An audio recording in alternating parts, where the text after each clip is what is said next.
20세기의 후반기에 조직폭력배에 있던 조태모식이라고 하는 사람이 있습니다. 이 사람은 이 20세기 후반기에 조직폭력배의 대명사라고 할 만큼의 이름으로 뛰어난 사람이었습니다. 그는 3남 3녀 중에서 5번째로 태어난 그런 사람인데, 그의 아버지는 미국 선교사님에게 신학 공부를 해서 목회 활동을 한 사람이었는데 중간에 목회를 그만두고 경찰로 바꿨습니다. 그런데 이 사람이 여수 반란 사건인데 이 빨치산 소탕 작전을 할 때 그때의 총상 처형을 문제로 삼아서 이분이 뭐가 되느냐, 파멸됐습니다. 파직이 돼버렸어요. 이유가 뭐냐, 빨치산이라고 해서 잡아온 사람들을 총으로 그냥 즉결 처형하는데 이분이 믿는 사람이었어요. 예수 믿는 사람이었으니까 차마 사는 사람을 총으로 죽인다는 것이 도무지 할 수가 없었어요. 그래서 권총을 그 사람에게 향하지 않고 다른 곳에 빵 하고 쏴버렸어요. 이것을 알고 이 국법에 따라서 이 사람은 순경에서 옷을 벗게 했습니다. 그러고 난 다음에 개인적인 사업을 하면서 이 일을 해보고 저를 해봤지만 계속해서 안 되는 거예요. 망하고 어렵고 힘들었어요. 그때 아들이었던 바로 김태모식이라는 이 폭력배, 이 아이가 공부를 잘하는 아이였는데 가난이 싫고 힘들고 어려워서 집을 뛰쳐나가다 가출해버렸어요. 그러면서 나쁜 친구들을 만나면서 이 아이가 곁길로 가기를 시작을 했어요.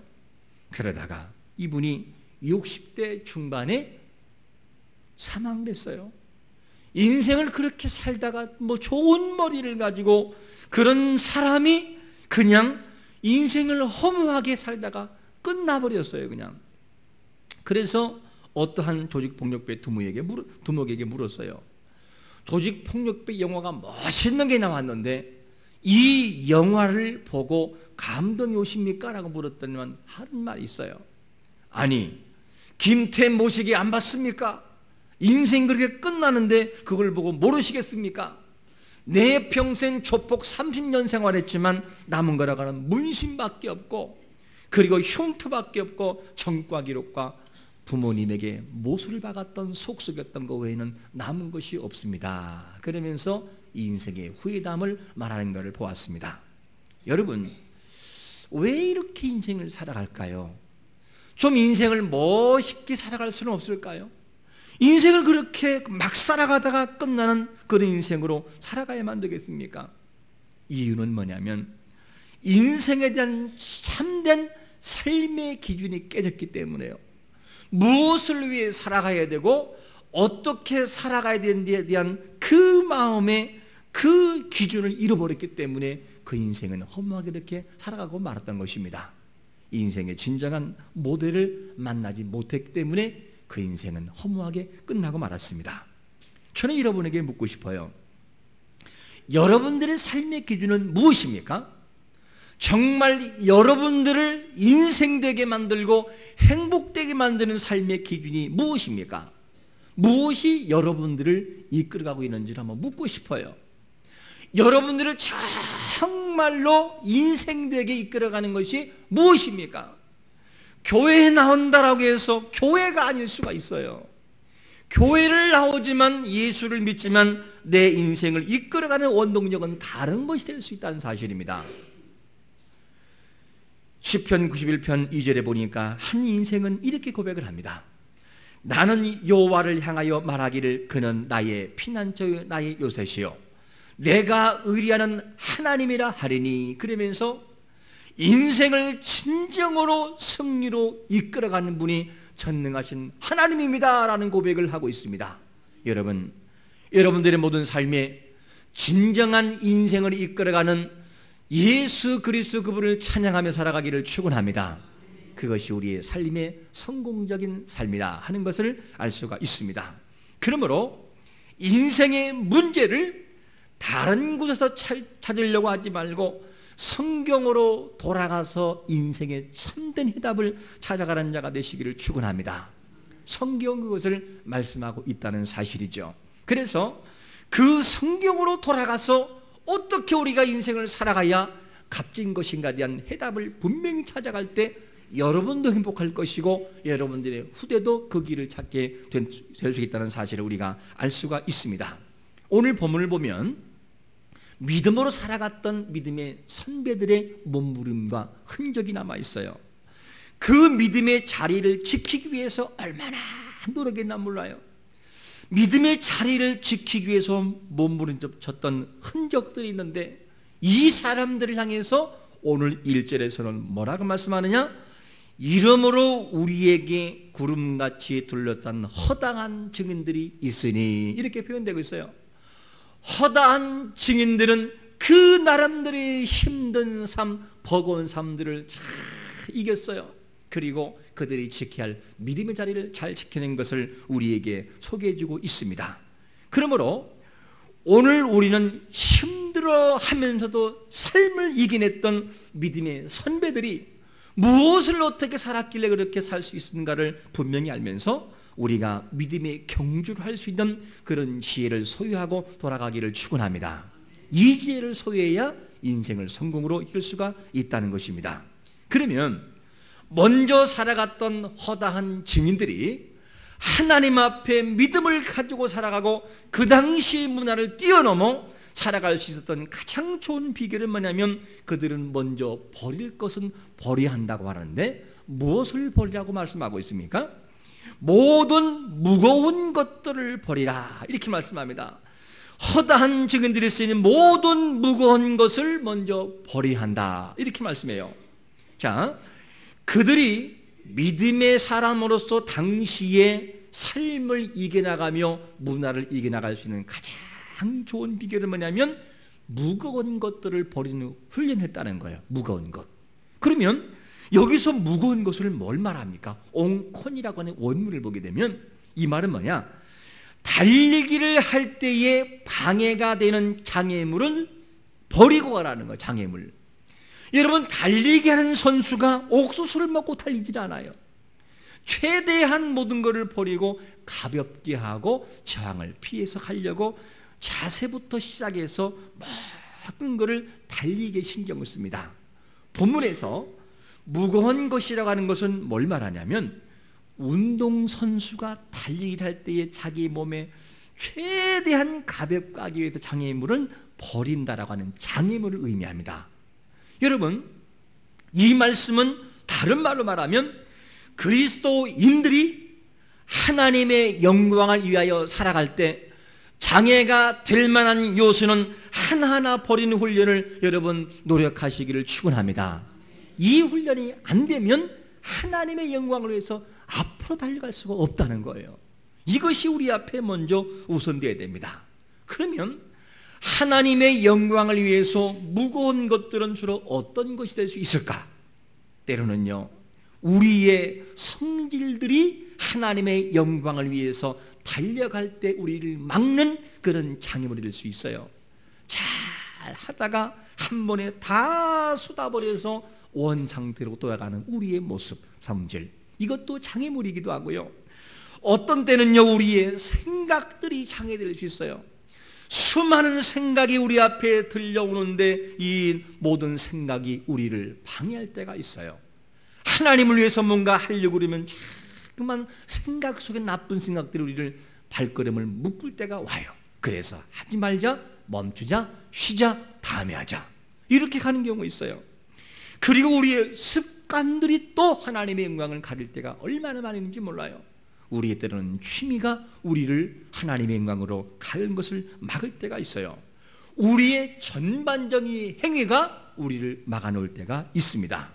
그러므로 오늘 우리가 이 말씀을 기억하면서 우리에게 있어서 무거운 것들이 있다라고 한다면 하나님의 영광을 위해 수고할 때 방해되는 요소는 하나하나 정리하면서 재정돈할 수 있는 그런 지혜가 우리 앞에 반드시 필요한 것입니다.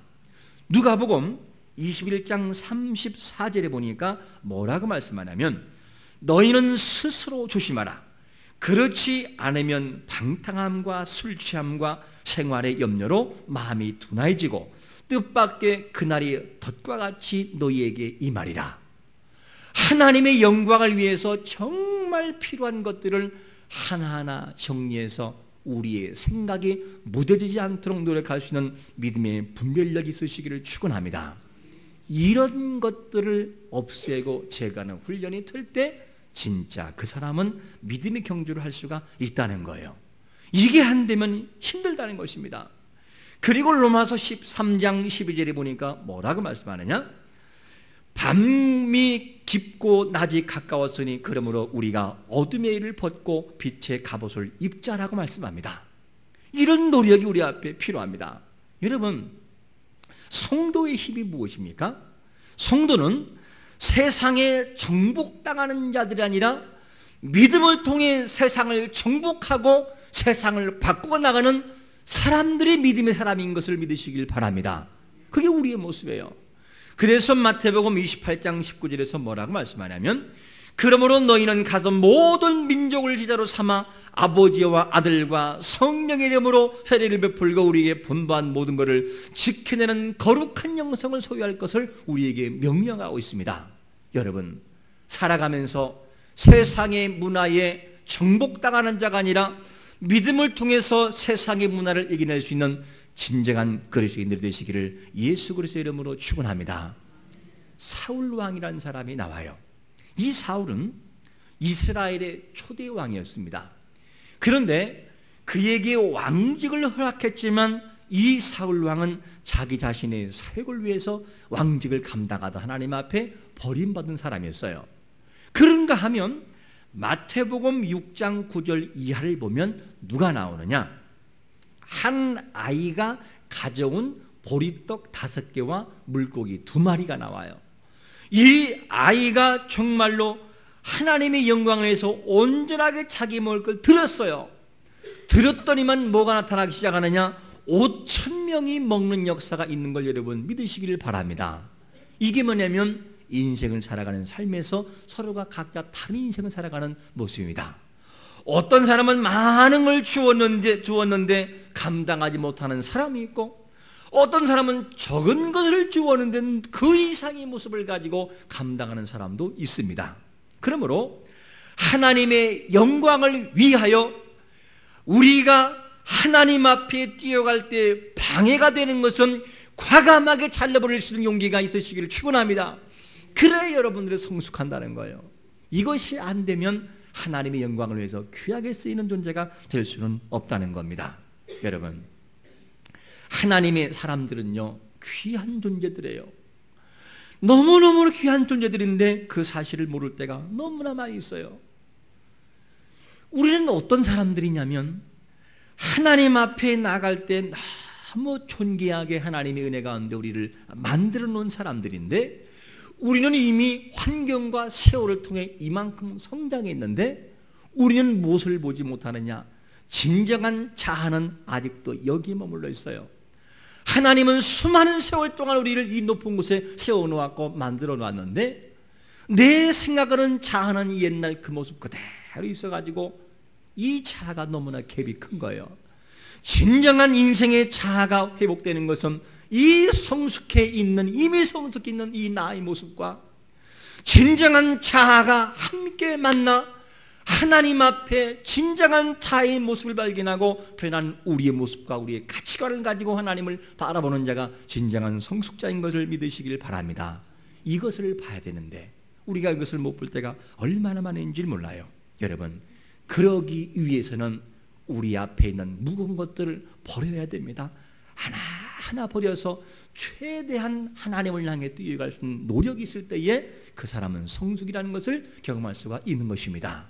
여러분, 이거 외에도 또 버릴 것이 있는데 뭐라고 말씀하냐면 얽매이기 쉬운 죄를 벗어버리는 훈련을 해야 믿음의 경주를 할 수 있다는 거예요. 그러면 얽매이기 쉬운 죄는 어떤 것들이 있을까? 청년들에게 있어서 얽매이기 죄는 뭐냐면 정욕과 잘못된 유혹들입니다. 그런 것들을 청년 시절에 잘 이기고 쾌락에 대한, 죄악에 대한 유혹을 이겨나가는 훈련을 할 때 그 사람은 모든 삶에서 경주할 수 있고요. 그리고 중년에게 있어서 중년의 사람들에게 무거운 이 모든 죄는 뭐냐? 쉬운 이 모든 얽매이기 죄는 어떤 것이냐면 명예욕이 있을 수 있어요. 명예욕. 여러분 중년의 심리가 어떤 줄 아십니까? 중년의 심리는요, 뭔가를 이룬 거에 대한 만족감을 누리는 심리가 있어요. 그래서 어떤 그 나이와 경륜이 차면 자기를 바라보고 다른 사람을 바라봅니다. 그리고 난 다음에 자기에게 얻어진 것이 없을 때 그 사람은 허망하게 되고 좌절감에 빠지게 되고 넘어지게 되는 거예요. 그리고 우울증이 오고 중년의 위기가 오게 되는 것입니다. 중년들이요, 외롭습니까? 우울하십니까? 그렇다 한다면 여러분들은 이미 그런 우울증에 빠진 상태가 된 것입니다. 여러분, 이럴 때에 명예욕에 대한 강력한 힘이 우리를 이끌어가서요, 하나님 앞에 나가지 못하게 할 때가 얼마나 많이 있는지 몰라요. 이것이 바로 중년의 모습이고요. 그리고 연세가 지긋하신 분들에게는 어떤 것이 있냐? 이 돈에 대한 유혹, 돈에 대한 유혹 때문에 그걸 이기지 못하고 나갈 때가 얼마나 많이 있는지 몰라요. 이런 많은 것들이 뭐냐면 바로 이 모든 얽매기 쉬운 죄에 대한 부분이라고 하는 것을 우리가 단적으로 볼 수가 있습니다. 그러므로 믿음의 경주를 해 나갈 때 여러분들을 유혹하고 달려가지 못하게 만드는 요소는 하나하나 점검해서 하나님을 향해 마음껏 달릴 수 있는 믿음의 질주가 있으시기를 축원합니다. 이것이 돼야 여러분들은 승리할 수 있다는 거예요. 이것이 훈련이 되지 않으면 절대로 승리는 있을 수가 없다는 것입니다. 그러면 우리는 여기에서 이런 질문을 해봐야 됩니다. 그러면 인생에 진정한 교과서는 없을까? 우리가 승리할 만한 인생 교과서는 없을까? 그것은 바로 뭐냐? 성경으로 돌아가는 것입니다.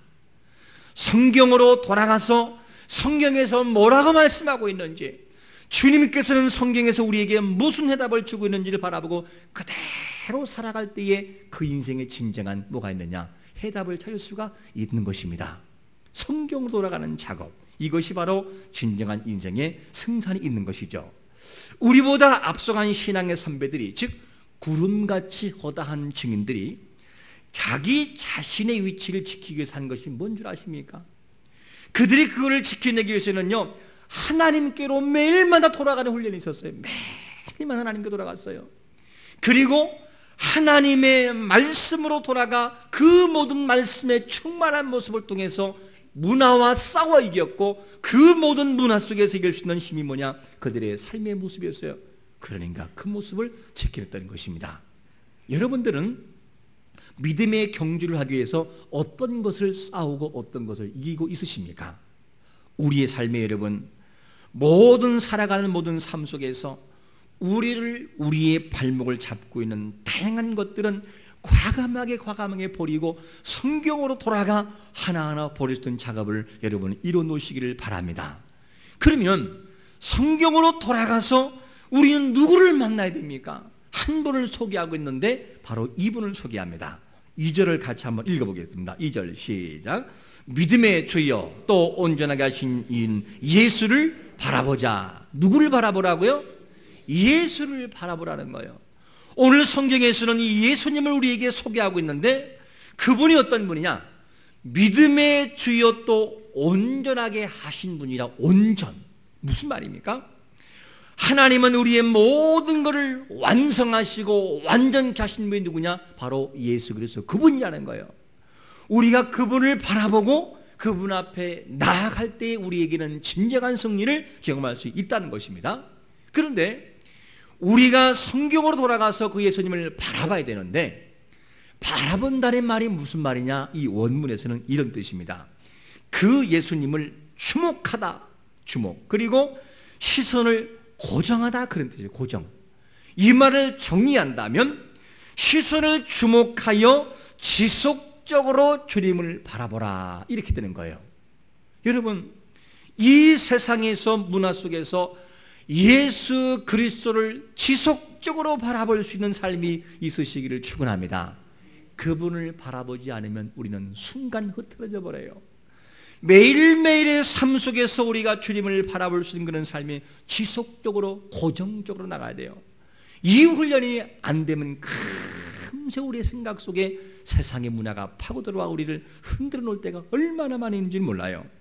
그래서 우리는 그 예수님을 바라볼 때에 그분이 하신 것이 보이고 그분의 일하심이 보이고 그분의 일하심이 우리의 마음속에 새겨질 때가 오는 겁니다. 여러분, 우리가 세상 사람들을 감동시키고 놀라게 하는 것은 세상 공식이 아니에요. 그들과 똑같은 공식을 가지고 나아가면 절대 그들은 감동하지 않습니다. 진짜 믿음의 사람들이 세상 사람을 감동시키려면요, 하나님의 방법으로 돌아와야 돼요. 성경으로 돌아가서 하나님의 말씀대로 지켜나갈 때에 진정한 감동이고 그들을 감동시킬 수 있다는 거예요. 그것이 아니면 우리는 가망이 없습니다. 성경은 좀 더뎌 보여요. 성경은 왠지 모르게 뭔가 더뎌 보이고 느려 보여요. 하지만 성경대로 살아갈 때 세상 사람들의 마음을 움직이는 역사가 있는 것을 믿으시기를 축원합니다. 그거를 경험해야 돼요. 이것이 아니면 안 된다는 사실입니다. 그래서 고린도전서 1장 26절과 29절에 보니까 하나님의 일하심을 소개하는데 제가 한번 읽어보겠습니다. 형제들아 너희를 부르심을 보라. 육체를 따라 지혜로운 자가 많지 아니하며 능한 자가 많지 아니하며 문벌 좋은 자가 많지 아니하도다. 그러나 하나님께서 세상에 미련한 것들을 택하사 지혜 있는 자들을 부끄럽게 하려 하시고 세상에 약한 것들을 택하사 강한 것들을 부끄럽게 하려 하시며 하나님께서 세상에 천한 것들과 멸시받는 것들과 없는 것들을 택하사 있는 것들을 피하게 하시나니 이는 아무 육체도 하나님 앞에 자랑하지 못하게 하려 하심이라. 하나님의 방법은 참 신기해요. 하나님의 방법은 세상의 원리와 달라요. 세상의 원리는 강한 힘의 원리인데 하나님의 원리는 약한 자를 들어 강력한 자를 부끄럽게 한다는 거예요. 여러분, 이게 말이 됩니까? 세상의 원리에서는 강한 힘을 가지고 나갈 때 강자도 무릎을 꿇는데 하나님의 방법은 뭐냐? 약해 보이는 그 사람을 불러서 그들에게 능력을 주어서 깨닫게 하고 힘을 주어서 하게 한다는 것. 이게 뭐냐? 하나님의 힘의 원리인 것입니다. 주님의 일하심은 참 그런 모습을 가지고 나아갑니다. 주님의 일하심은 어떤 것이냐? 십자가 위에서 주님께서는 패한 듯 했어요. 사람들은 뭐라고 하느냐면 당신이 내려와 보라는 거예요. 어떻게 하나님의 아들이신 당신이 그 십자가의 그 몇 미터를 내려오지 못하는 나약한 모습이 있습니까? 내려와 보라는 거예요. 그러면서 내려오지 못하는 예수를 향해서 막 손가락질해요. 그런데 예수님은 패한 것이 아니라 십자가의 모든 것을 완성한 이후에 진정한 승리자의 모습으로 죽음에서 부활하고 성취한 것을, 그리고 하나님 보좌 우편에 앉은 것을 여러분 100% 믿으시기를 축원합니다. 그게 성경의 원리예요. 그리고 주님은 모든 것을 다 주었어요. 자기 자신까지도 주었어요. 그러니까 모든 것을 잃은 사람처럼 보였습니다. 그런데 주님은 잃은 자가 아니었고 도리어 부유한 자의 모습으로 승리한 분이 주님의 모습이었습니다. 이것이 뭐냐면 세상의 방법과 하나님의 방법의 차이점인 것을 알 수 있습니다. 여러분, 우리는 세상 속에 살고 있지만 세상 속에 속하지 않은 믿음의 사람인 것을 알고 믿음의 사람으로서 이 세상을 감동시킬 만한 크리스천들의 의무가 있는 걸 믿으시길 바랍니다. 그런 의무를 가지고 살아가야 돼요. 그런데 요즘에 우리 모습을 바라보고 이 세상을 바라보면 참 너무나 아픈 것들이 뭐냐? 크리스찬들이 세상의 방법을 통해서 세상 사람과 경쟁을 나갈 때가 얼마나 많은지 몰라요. 여러분, 세상 사람들과 똑같은 방법을 가지고 일을 하면 그들은 끄떡도 하지 않아요. 하나님이 정말 원하는 것은 뭐냐면 하나님의 방법을 통해서 세상을 정복하기를 원하는데 자꾸만 세상 사람들은 우리는 어디로 가느냐? 세상 공식으로 돌아가서 일하려고 할 때가 얼마나 많은지 몰라요. 그러니까 세상 사람들이 믿음의 사람들을 바라보고 손가락질하고요, 비웃고 콧방울 껴요. 니들이 진짜 예수 믿는 사람들이냐?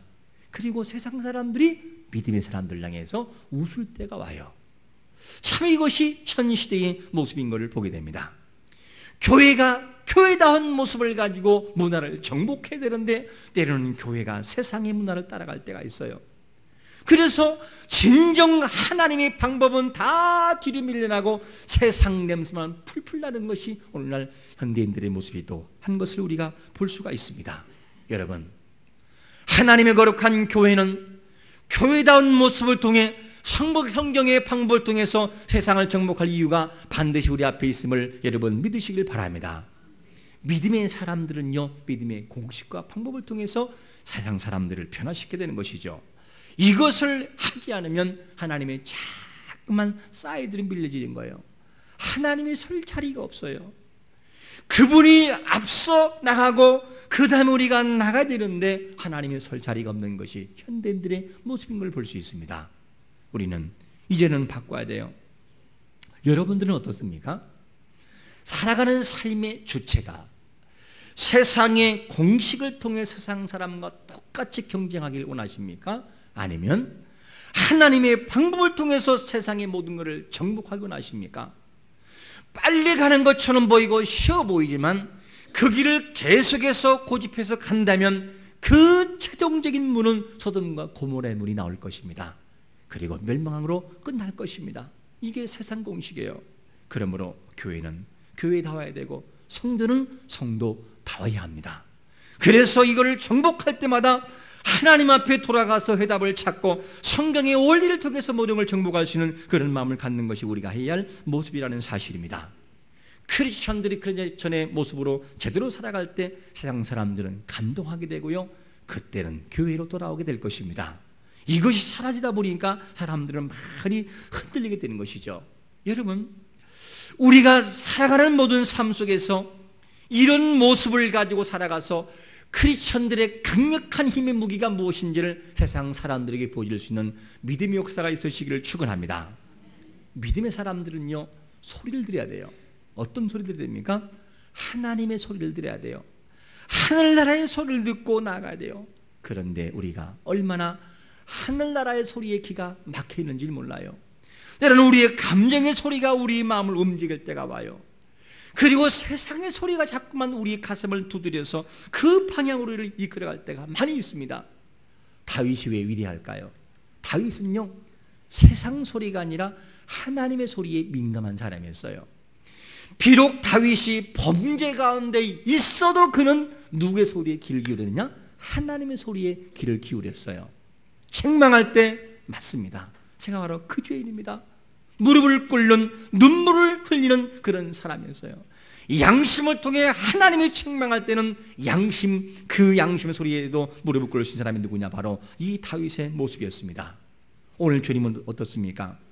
주님은 십자가를 지실 때에 세상의 소리에 민감하지 않았어요. 네가 내려와 보라고, 하나님의 아들이라면 내려와 봐, 그렇게 함성을 지르면서 소리치고 가까웠던 사람까지 다 떠나가도 그 세상의 소리에 민감하지 않았어요. 오직 누구의 소리만 민감했느냐? 하나님의 구원 프로젝트에 민감했어요. 내가 이 땅에 너를 보내서, 내 아들 예수를 보내서 이 수많은 인생들을 구원하라고 하는 이 하나님의 그 음성의 소리에 민감했습니다. 그러니까 그 십자가를 질 수가 있었던 거예요. 그리고 예수님은 바라보는 기준이 있었습니다. 그 기준이 뭐냐? 앞에 있는 즐거움을 위하여라는 전제가 붙었어요. 그 예수님은 어떻게 했느냐? 하나님의 구원 사역이라고 하는 이 테두리를 바라보면서 그 앞에 있는 즐거움을 계속 보면서 집중하며 그 앞에 나간 것이 누구냐? 주님의 모습이었습니다. 그렇기 때문에 주님은 고통의 십자가를 질 수 있었고 굴욕의 십자가를 질 수가 있었습니다. 여러분, 저는 그렇다면 여러분들이 한 가지 묻고 싶은 게 있습니다. 찬양대 여러분들은 여러분들이 앞에 있는 즐거움이 무엇입니까? 무엇이 여러분들의 삶을 즐거움으로 이끌어가고 있으십니까? 하나님의 진정한 영광이 아니라 여러분들의 습관, 취미, 모든 것들이 여러분들이 앞을 향해서 달려가도록 만든다라고 한다면 여러분도 김모시기처럼 후회하는 인생으로 끝날 수가 있을 것입니다. 여러분, 여러분들을 진정으로 행복하게 만들어가는 그 모든 것이 무엇인지 묻고 싶어요. 혹시 젊은 시절에 그렇게 꿈꿔왔던, 꿈을 꾸고 그렇게 생각했던 명예욕이 여러분들을 이끌어가고 있으십니까? 그 명예욕을 펼쳐보면서 이만하면 됐어, 이만하면 행복해, 그러면서 그것 때문에 스스로가 행복하며 살아가고 있으십니까? 그것도 언젠가는 불탈 때가 올 것입니다. 그리고 여러분들은 살아가는 삶에 있어서 다른 그 무엇이 여러분들을 이끌어간다고 한다면 그 주체는 잘못된 것입니다. 그러므로 여러분들은 그 살아가는 여러분 스스로를 이끌어가는 그 모든 삶의 주체와 하나님의 영광과 무슨 상관이 있으십니까? 여러분들이 지금 행복하다라고 하는 그것이 하나님의 영광과 무슨 관련이 있냔 말이죠. 분명히 관련이 없다라고 한다면 그것도 언젠가는 불타서 없어질 것입니다. 그러므로 하나님은 여러분들이 이 땅에 보낼 때에 돈 때문에 이 세상에 보내지 않았어요. 그 돈을 벌으라고 이 땅에 보낸 목적은 아닙니다. 그리고 하나님이 이 세상에 여러분들을 보낼 때는 명예욕을 가지고 명예를 얻으라고 보낸 것이 아니었어요. 명예를 굳이 얻는다라고 한다면 명예가 있어야 되는 목적과 그것을 통해서 무엇을 할 것인가에 대한 답변이 여러분들에게 반드시 있어야 됩니다. 그것이 없다면 우리는 허망한 인생을 살아갈 수밖에 없을 것입니다. 여러분들의 삶은 지금 하나님의 영광과 무슨 관련이 있으십니까? 분명한 목적과 분명한 목표가 없다면 여러분들은 다시 한번 여러분의 삶을 바라봐야 될 것입니다. 주님은 십자가를 지는 가운데에 반드시 앞에 있는 즐거움, 하나님의 영광을 위한 목적을 가지고 바라보았고, 세상 소리와 사람들의 소리가 아니라 하나님의 소리와 구원의 소리를 듣고 나가기 때문에 거기를 묵묵히 갈 수 있는 십자가의 완성을 이루어 놓았습니다. 여러분들도 마찬가지입니다. 여러분들이 지금 추구하는 삶이 이대로 가도 맨 마지막 인생이 끝나는 종착점에서 후회함이 없다라고 생각한다면 그대로 가십시오. 그러나 왜 인생이 다 끝난 다음에 이렇게 살아가면 나는 반드시 후회할 것이라고 한다면 방향을 다시 바꿔야 됩니다. 내 인생의 목적은 이것이 아닌데 이렇게 살아가면 안 되겠다. 그리고 방향을 다시 설정해야 됩니다. 그렇게 인생을 살아갈 때 여러분들의 삶은 행복을 경험하게 될 것입니다. 3절 말씀을 원문 그대로 한번 지역해 보면 뭐라고 말씀합니까? 우리 한번 먼저 3절을 읽어보겠습니다. 3절 시작.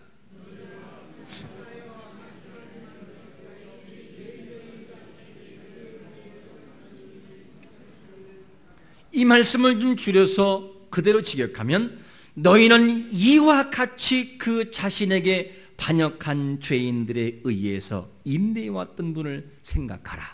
다시 한번 읽습니다. 너희는 이와 같이 그 자신에게 반역한 죄인들에 의해서 인내해왔던 분을 생각하라는 거예요. 너희들이 누구를 생각하느냐? 그 수많은 반역과 고통이 있었지만 분명한 목적 구원사를 위해 앞에 있는 즐거움을 향해 갔던 주님의 모습처럼 너희들도 세상을 살아가면서 세상 소리에 민감하지 말고 세상 소리에 젖지 말고 내가 해왔던 모습처럼 앞에 있는 하나님의 영광을 위해 너희들은 가라는 거예요. 그렇게 될 때 인생은 진정한 행복을 누릴 수가 있다는 것입니다. 여러분, 우리가 성경으로 돌아가지 않으면 이 모습은 발견할 수는 없을 것입니다. 이제 우리가 성경으로 돌아갈 때가 됐어요. 정말 하나님 앞으로 돌아가서 그분이 내놓은 대답지가 뭔지를 보고 그대로 살아갈 의무가 우리 앞에 있습니다. 이 삶을 통해서 하나님의 방법으로 살아가 우리의 삶의 기준이 분명히 서 있어서 그 삶의 기준대로 순종하여 진정한 인생 행복이 무엇인지를 함께 찾아가는 복된 성도가 되시기를 예수 그리스도의 이름으로 축원합니다. 아멘.